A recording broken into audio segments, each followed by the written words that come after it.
تو minimum quality standards higher education commission نے اس وقت بنائے تھے جبکہ یہ کوالٹی ایشورنس کا پروگرام یونیورسٹیوں کے لیے شروع کیا گیا تھا.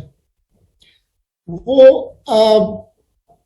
آپ کی جو کالجز میں جو انتظامیہ ہے، جو آپ کے وسائل ہیں، جس قسم کی چیزیں آپ مہیا کرتے ہیں اسٹوڈنٹس کو، وہ ان کا ایک اسیسمنٹ ہوتا ہے کہ کالج کیسا ہے.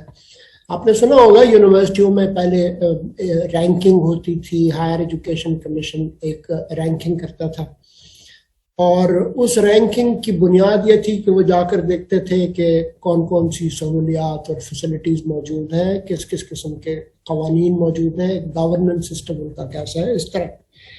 تو کالجوں کے لیے بھی انہوں نے ساتھ یہ بنائے تھے. تو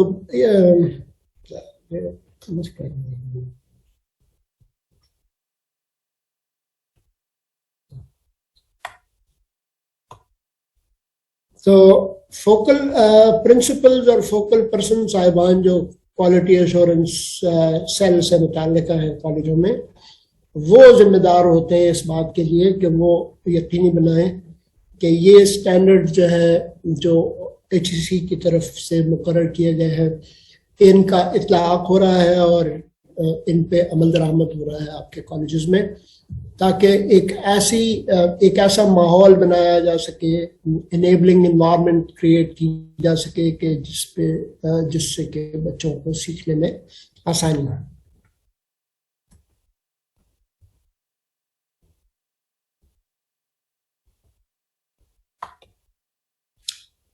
منیمم کوالٹی سٹینڈرڈز کے حوالے سے آپ کے سامنے یہ ایک سلائیڈ ہے جس میں 10 پوائنٹس لکھے ہوئے ہیں. یہ ہم نے اپنی ٹریننگ میں بھی اس وقت بتائے تھے، ابتدا میں جب ہم 2019 میں ٹریننگ کر رہے تھے. ایک چیز جو پہلا پوائنٹ ہے جس سے کہ یہ سارا شروع ہوتا ہے وہ ہے کہ آپ جس ادارے میں ہیں وہ چاہے ایک ضلع کا کالج ہو، چاہے دوسرے ضلع کا کالج ہو، چاہے وہ JMC ہو یا وہ کلسٹر کالج ہو، کسی بھی کالج میں ادارے میں آپ کو ایک ویژن بنانے کی ضرورت ہے جو یعنی جو ان اے وے آپ کا ایک ٹارگٹ ہوتا ہے کہ ہم اپنے ادارے کو we would like to see our institution achieving that target say in a matter of a few years or وہ ایک اسٹینڈرڈ ٹائم رکھ دیتے ہیں. In order to attain that or achieve that vision، اس کے لیے پھر آپ کے پاس ہوتا ہے ایک مشن، یعنی یہ مشن وہ سٹیپس ہوتے ہیں جو آپ کو مدد دیتے ہیں ویژن کو اچیو کرنے میں، اور ساتھ اس کے گولز ہوتے ہیں. تو جب آپ کے پاس جب آپ منیمم کوالٹی سٹینڈرڈز پہ کام کرنا شروع کریں گے اور اپنی فیڈ بیک بھیجیں گے، تو اس کا پہلا نقطہ جو ہوگا وہ یہ ہوگا کہ آپ کے کالج کا what is the vision of your college, what do you وہ ایک اسٹیٹمنٹ ہوتی ہے چھوٹی سی جس میں ان اے وے آپ نے، اور یہ اسٹیٹمنٹ سلوگن کی شکل میں نہیں ہوتی، یعنی نعرہ نہیں ہوتا، بیسیکلی آپ ایک اسٹیٹمنٹ دیتے ہیں کہ جی ہمارا ادارہ اس قسم کے کام کر سکتے ہیں.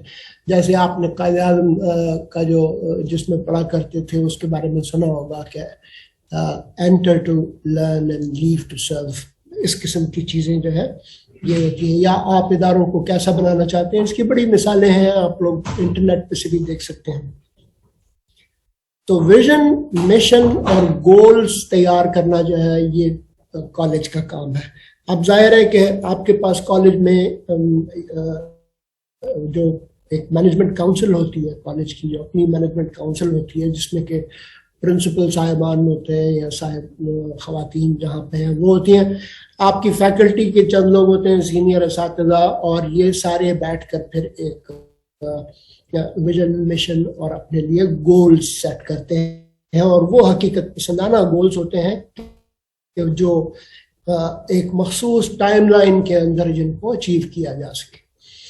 So the first of the points is vision, mission and goals, irrespective of the fact that all these colleges belong to the higher education department and are working under either the Directorate of Higher Education or, for that matter, the Directorate of Commerce, Education and Management Sciences, irrespective.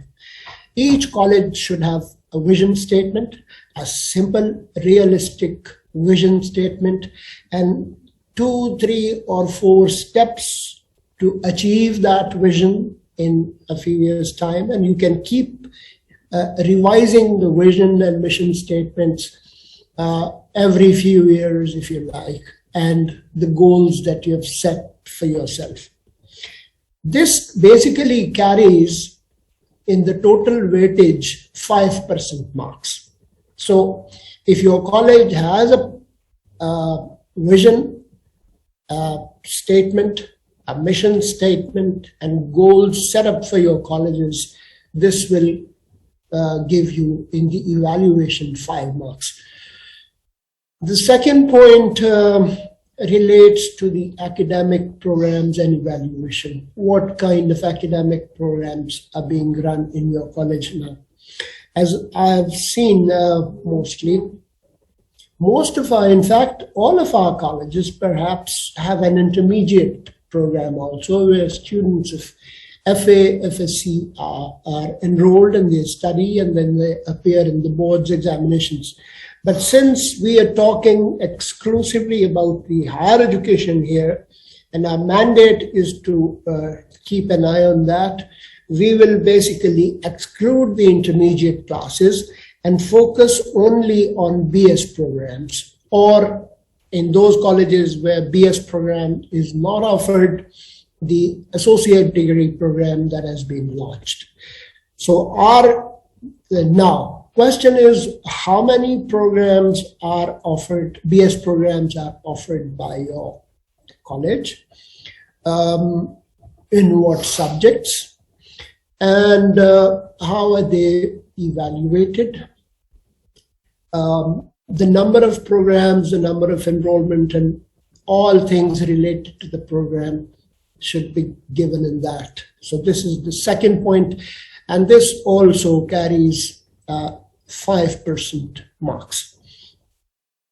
The third point is student support services, guidance and counseling, and for that matter, health material and research opportunities, and taking them to other places, sports events, other things. So anything that relates to the student support services, you can see on your screen that it carries 10% marks, which is a 1/10 basically of the total evaluation. So student support services are very essential. The college faculty and the principals are requested to enhance these support services so that students can benefit. The fourth point on which the scoring takes place is the academic faculty and non-academic staff.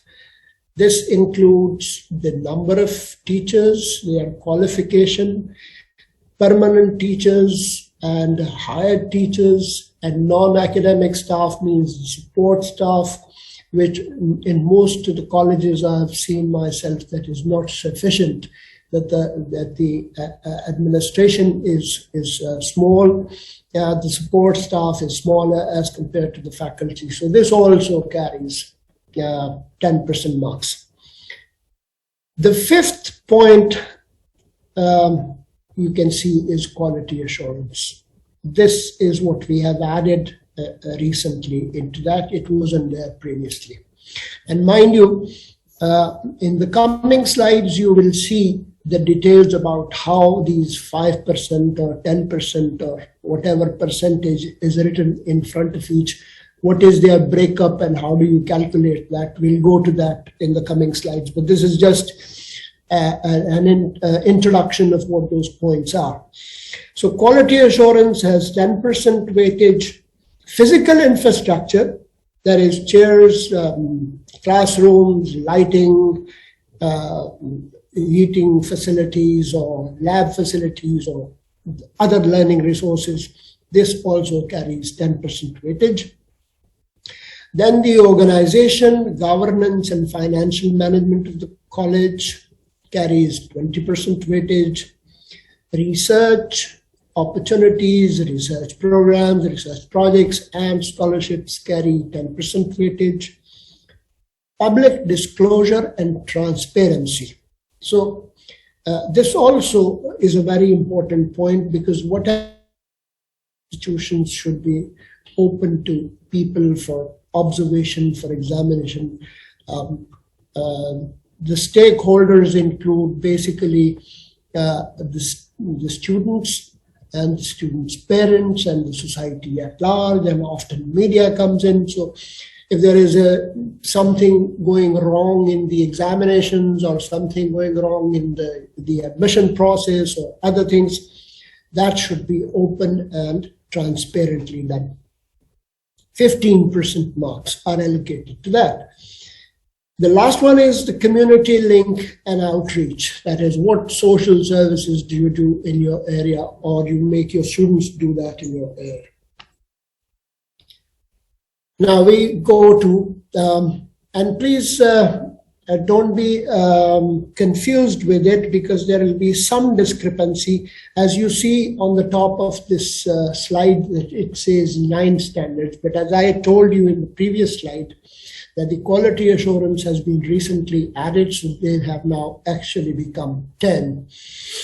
Now, college must clearly spell out their vision, mission, and goals. Let's see what does it, how do you do that?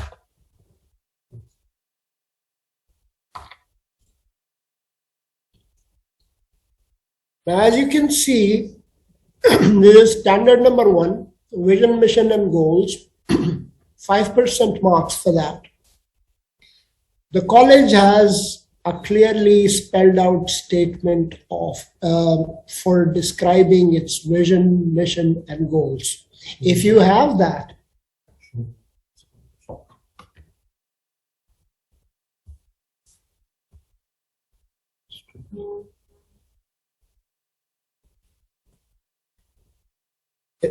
is it visible now?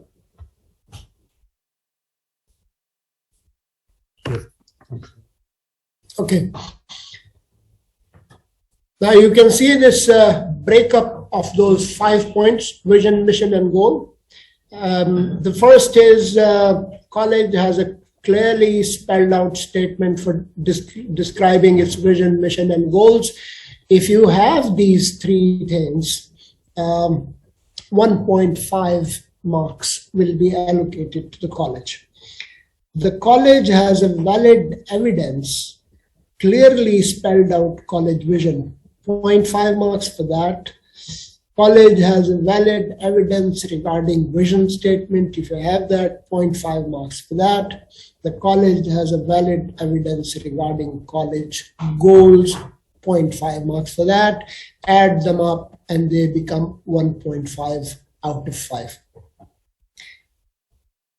The second is the vision statement reflects the short-term and the long-term strategies to achieve the goals and objectives of national education policy. So our national education policies, you see, usually are very rounded statements, generalized statements, but they do give you a direction of where to go.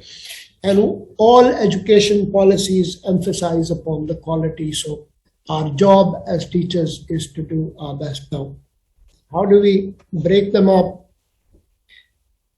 Out of those 5 marks that you saw up there, 1.5 marks are allocated for, as I said, the vision, mission, and goal statements. Second is vision statement reflects the long-term and short-term strategies to achieve the goals, objectives of the policy.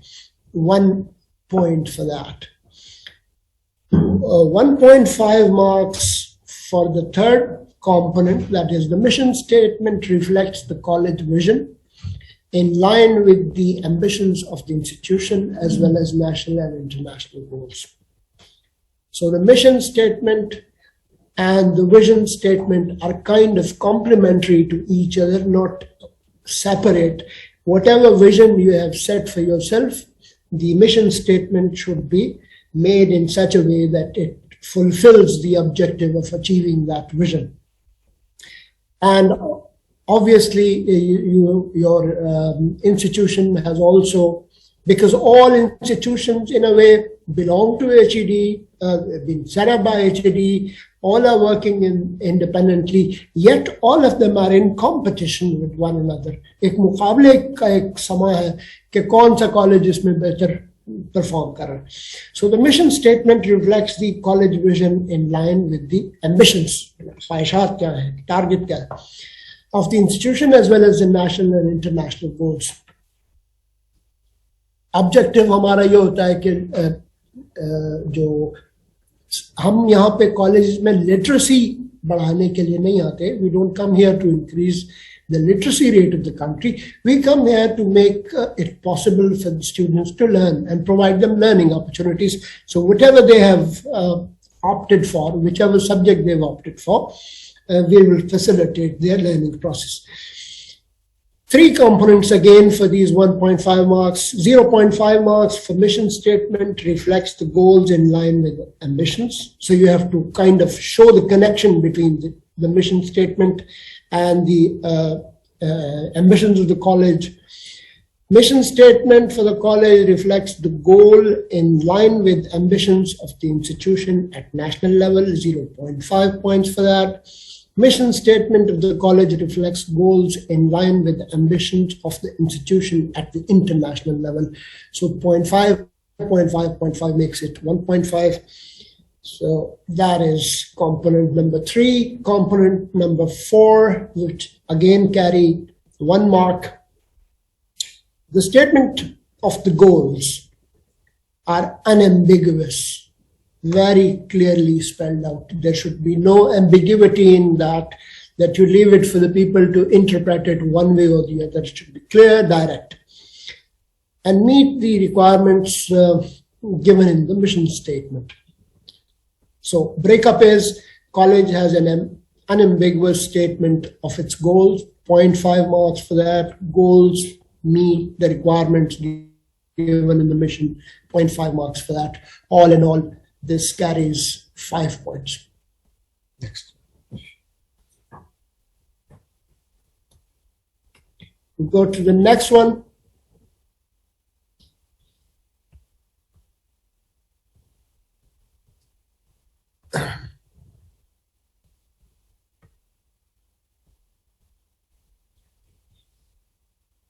Academic programs offered by the college are consistent with their vision. For instance, let us take 2 different examples here.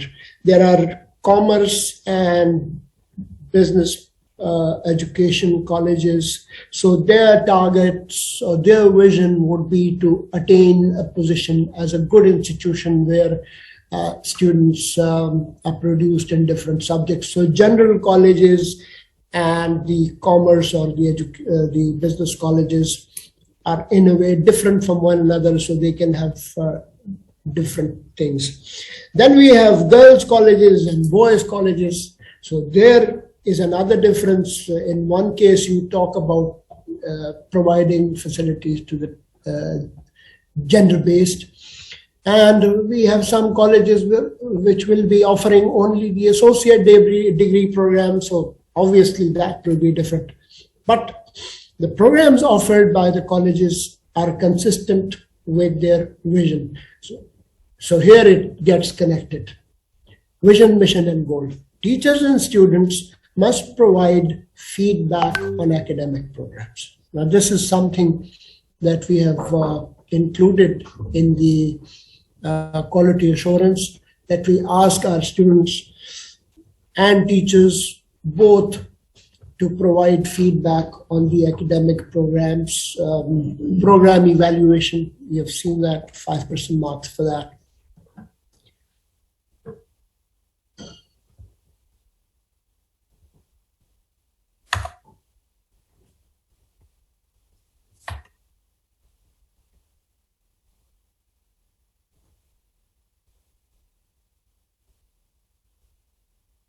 Okay.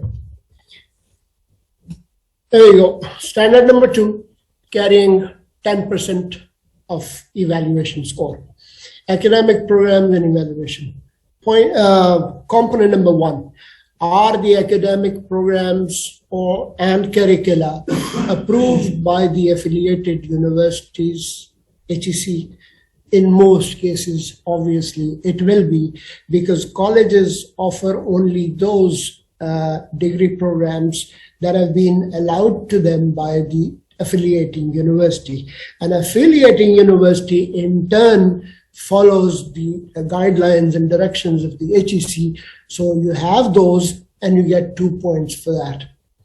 The HEC notification provided by the affiliated university, you must have that in your record, HEC notification, that this program, this curricula has been approved for this kind of degree program. For instance, BS Physics or BS Chemistry, so whatever curricula has been approved by the HEC, that will be followed by the university, and in turn that will come to the affiliated college.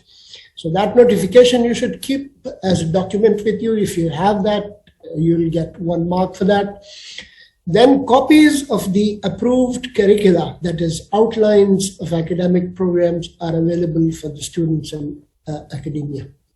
Outlines means not the syllabus, but the broader outlines, that is, the program is divided into 8 semesters, what subjects are taught in each semester, what is their breakup, what is their weightage, how many credit hours for each course, and things like that. That is kind of the broad outline. If you have that breakup, that you get 1 point for that. Your college gets a score on that. Component number 2 is qualified faculty to deliver the contents in desired manner and support the self-learning of learners. There are 2 things being mentioned here. One is qualified faculty. Obviously, everyone who's been appointed in these colleges, all teachers are colleagues. They've completed their 16 years education. Many of them have done 18 years of education by way of MS or MPhil. There are still many others who have done their PhDs. So some are very highly qualified, some are only 16 years, and some in between. Now, qualified faculty, but since each person has a specialization in one subject, therefore, whether the concerned teacher has that qualification for the subject that is being taught. For instance, let's assume that a chemistry professor is teaching Islamiyat. Would that be counted as a qualified teacher? No. This teacher is qualified for chemistry, no, for Islamiyat, obviously. So to deliver the contents in desired manner. What is the desired manner? Well, you take the classroom, the teacher comes, explains their topic, talks about it in detail. If there are any questions, they answer them, and support the self-learning of learners. Now, self-learning has to be basically inculcated. It is there in every human being, self-learning. We do learn many things on our own, even when we are not admitted to the schools. When we are at home as young children, we see things around them and we learn things around from our observations and experiences. But here it's a specific thing. Now, if a student is sitting in a class along with other students, but this student is interested more in reading beyond what is taught to him. So if he wants to, or she wants to go to the library and learn a little more than has been taught, that is self-learning, and opportunities and support for that should be provided to the student. So if that practice is there, it gives you 1 point out of 100.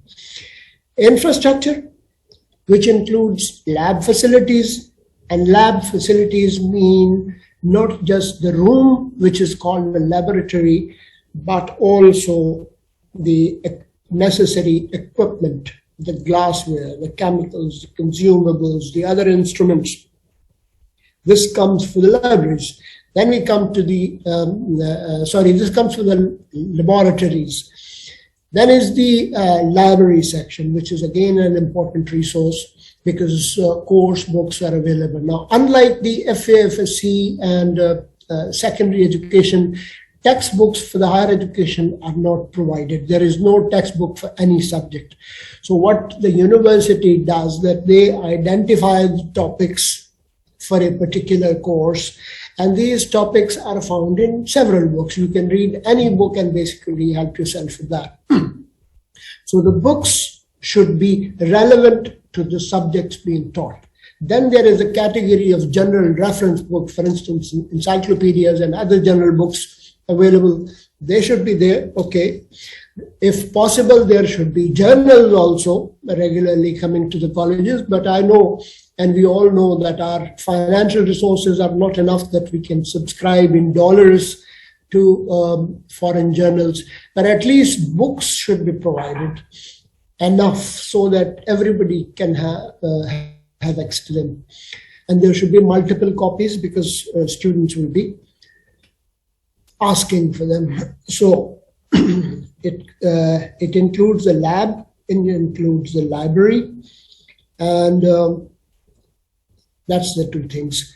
In fact, infrastructure also includes the classroom sitting, the benches or the desks or the chairs or other facilities or things where they can, places where they can stash their stuff. For instance, pigeonholes are made where people keep their things under lock and key.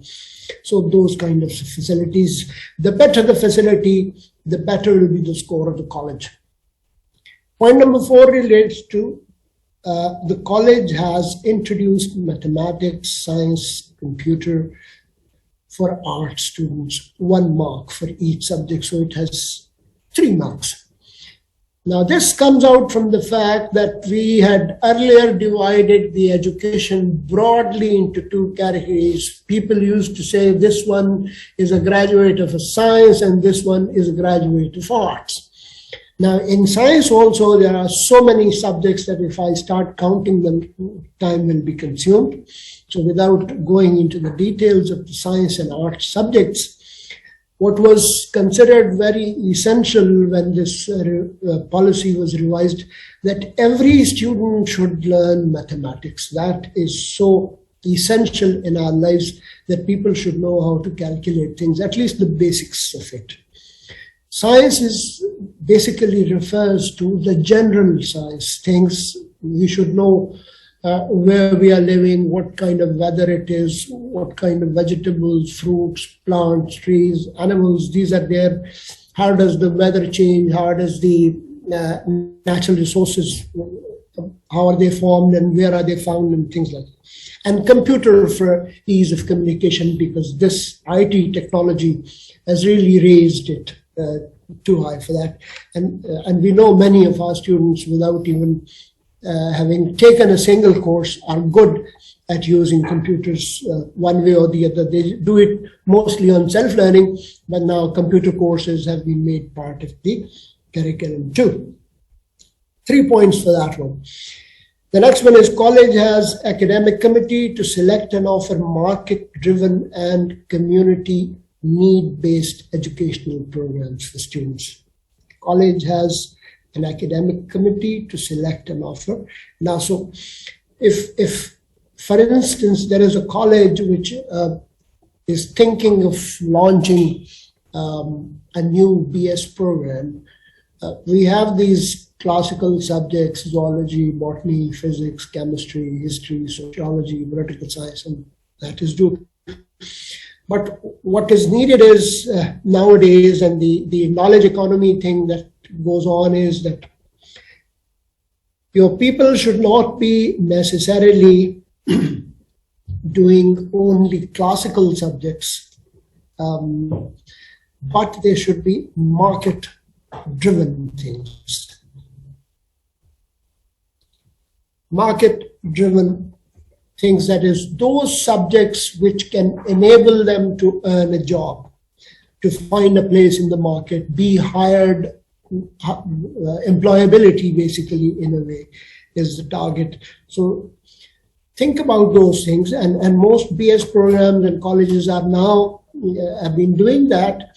And it is time that our colleges start looking for those subjects where they can have more enrollment, and when their students roll out of the college, they are able easily to find a job in the market. 1 point for that. So if you have any innovations, that will add to it. Point number 6 relates to programs, program outcomes, and student learning is assessed in relation with respect to program outcomes. Every program has an outcome. BS program, chemistry, BS chemistry program, BS sociology program, BS political science program, as an outcome. What do we ultimately desire from the students who have taken this course to be able to do what they were doing? And that is why these assessments take place. So program outcomes and students' learning is assessed in relation with learning outcomes and objectives of the academic program. So when the academic programs are given to you, they have learning objectives outlined. And it has to be seen whether our students are kind of tying themselves up with that or are able to demonstrate that those outcomes have been achieved. 1 point for that. Point number 7 relates to the college as a mechanism of teacher appraisal and evaluation by students. Well, it wasn't there earlier, but now it is there. Through the quality assurance mechanism, it has been put into place.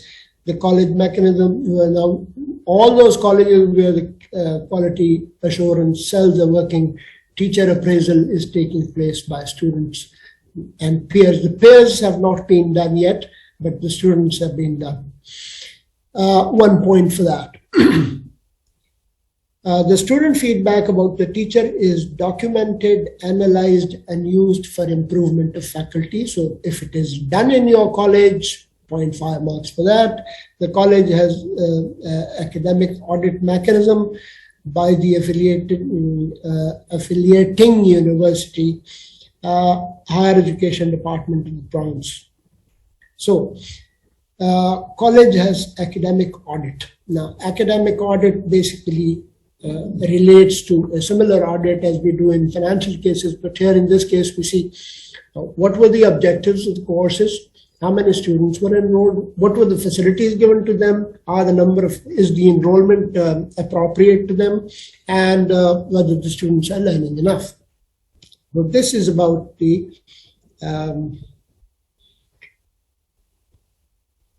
now let's move on to the third one.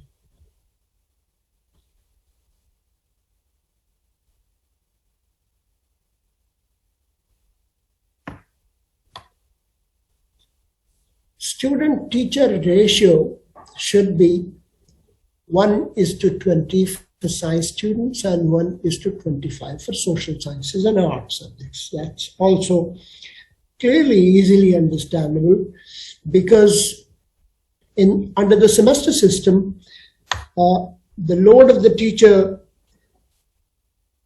the workload of the teacher not only involves teaching to those students the relevant subject, but also continuous evaluation of the student's performance over these months of the semester system.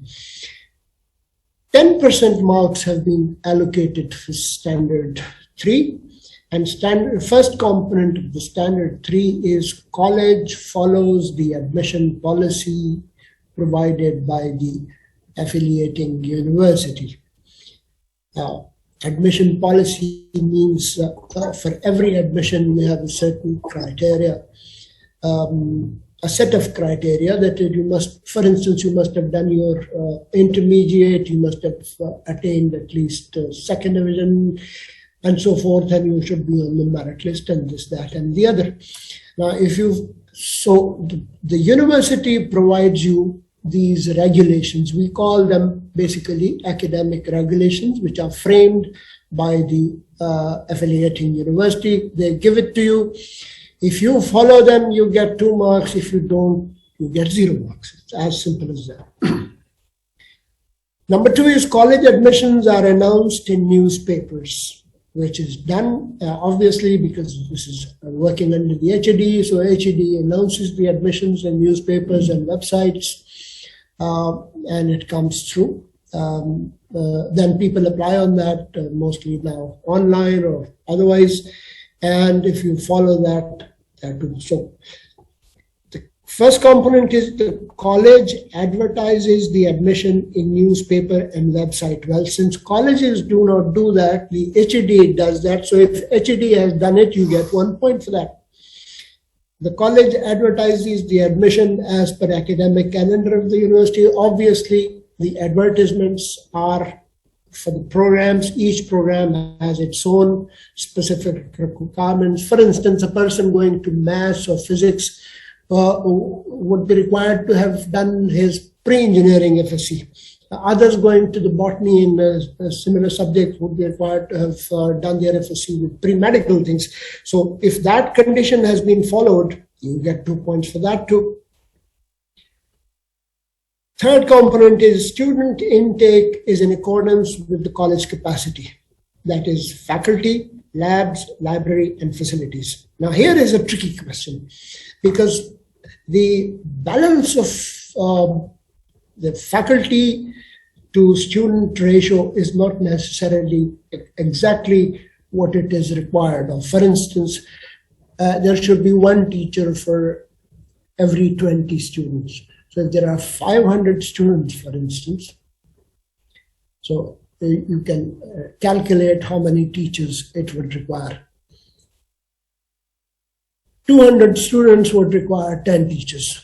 400 students would require 20 teachers. So 500 mean 25 teachers per subject, which is often not the case. So here is a little thing that the HED, we have been asking them to look at this point, that this parity between the students ratio and the support staff ratio is maintained. So intake is in accordance with the college capacity. Well, if the college capacity means the classrooms and the seating capacity, for instance, 40 students can come in each classroom and there are 10 classrooms, that means you should have 400 students enrolled. If it is less than that, you are under capacitated, enrolled. If you have done above that, you are over enrolled. So in either case, it just goes back and forth. 1 point for that. College has a mechanism to decide the intake number of new students. Obviously, it has, the college decides how many students will be doing that, but the college does it with the permission of the affiliating university. If the affiliating university tells them that you can admit only 40 students, irrespective of whatever they have seen or at the time of inspection, then you'll do that. The intake is in according to the capacity of the college. So these 2 points will go for component number 3. Component number 4 is pass rate of the students vis-a-vis average pass rate for affiliating university. Pass rate of the college vis-a-vis average pass rate for, so usually it's the same. But it is talking about the rate of students, the number of students passing, and if it is increasing